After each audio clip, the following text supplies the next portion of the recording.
This is the future. Thank you. Actually, as far as the users are concerned, if you read the instructions very carefully, there is a timeline, and people can utilize the amount or draw it down. So the amounts will not be wasted. So to that extent, the depositor amount is secure. So that's all I have to say on this at the point of time. And as far as the resilience of the um, regulated entities that we have are concerned, what I would like to say here is that this cannot be, cyber resilience cannot be a prescriptive issue, because it is constantly evolving. So we have to set guidelines for how to go about it. So this is a risk for the bank. For it's an operations risk. So it can affect the balance sheet. So we have issued guidelines. Guidance we give to the banks, and earlier it used to be a backroom or an operational activity. So now we have made it a boardroom activity. The board is responsible. The onus is on the board to proactively assess their risks and find ways to mitigate the risks, monitor the implementation, and continuously check for vulnerabilities in the system and proactively work. So they can be assisted by subcommittees, by the CISO, by other technical officers, but onus lies on the board. So the importance of cybersecurity and the digital protection framework is very much emphasized. So we expect them to do, and of course we monitor that they are testing, and they're also reporting guidelines. Incidents have to be reported, as you know. So we check that they are apart from certain, it is to be reported to Reserve Bank, and we examine and monitor the subsequent mitigation and strengthening of the systems. That is what we do. At an institutional level, we have observed that most of the activities, the IT activities, are outsourced. This is quite natural, because the business, they have to focus on business, and the technical support has to be outsourced. But then of late, it was observed that the outsourcing is a huge risk, um, and this risk also has to be addressed.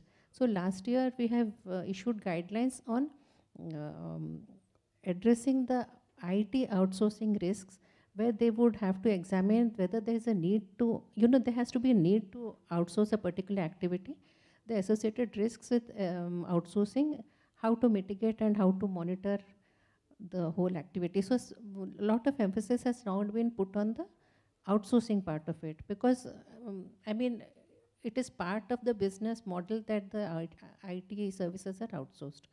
So apart from, there's a cyber security angle to it and an outsourcing angle to it. These are at the institutional level. So now the next question that comes is that you might have the best protocol in place, the best monitoring systems in place, but what happens when the individuals themselves give away their credentials? So they lose money. So they are victim to cyber attacks. So at the individual level, what we have been doing? So this is another question, and it bothers us that despite all efforts, still people lose money. So at an individual level, we have a um, customer liability to set certain limits to the customer liability in case of a fraud. So we have put in place a customer liability procedure. That comes in the form of a circular, where if the customer has not divulged any details, and within 3 days, 3 working days, if they report, then there is no liability. So this is to protect the customer from frauds, and also to give them the confidence to transact, because the trust in the system has to be a continuous one. So banking runs on trust. So that is it. And then in case they report after 3 days, then the liability is very limited. There is a laid down procedure on how the liability will flow.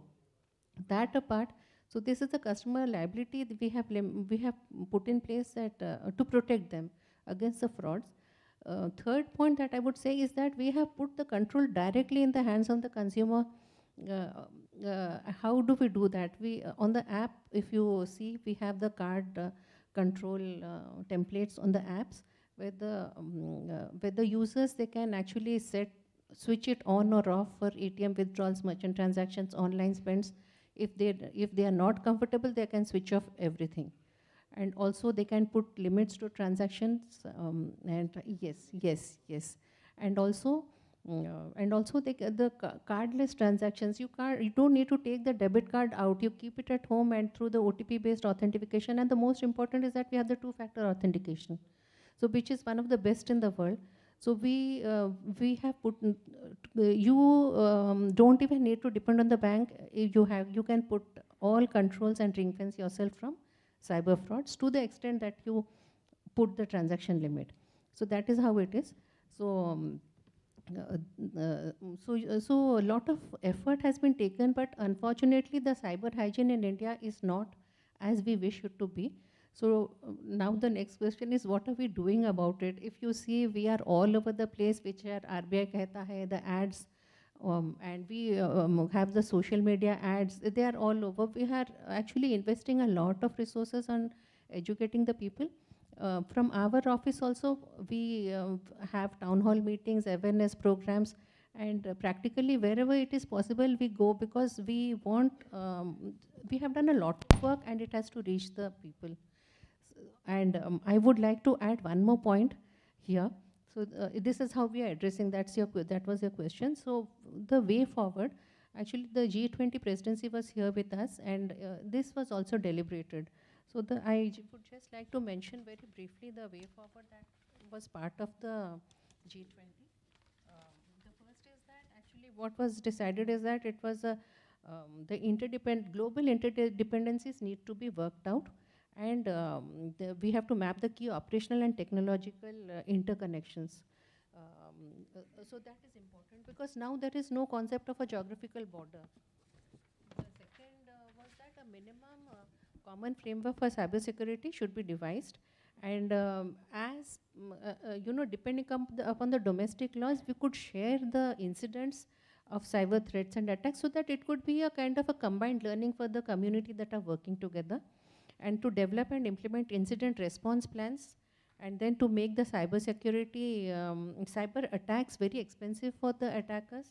And the last was that to build on capacity and train. So the way forward, as deliberated in G20, was to collaborate in terms of learning and designing responses.